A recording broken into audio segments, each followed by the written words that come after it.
And the results. For carburetor number 4, I used dish detergent and TSP. Earlier, this piece appears much darker. I believe that was because I left it in vinegar for 24 hours, which damaged the coating, and dish detergent just made things worse. I left it in vinegar again, followed by Simple Green, and this is the end result. Next one, carburetor number 1. I used Simple Green on this one. This turned out pretty good.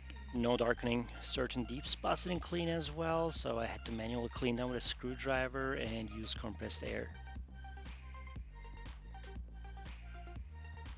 And carburetor number 2. On this one, I used Awesome. No darkening. Looks identical to Simple Green. Number 3 was cleaned with a combination of TSP, Simple Green, Awesome, and dish detergent. It looks cleaner, shinier, and side by side with number 2, which was cleaned with Awesome, they're pretty same. And side by side with number 1, which was cleaned with Simple Green.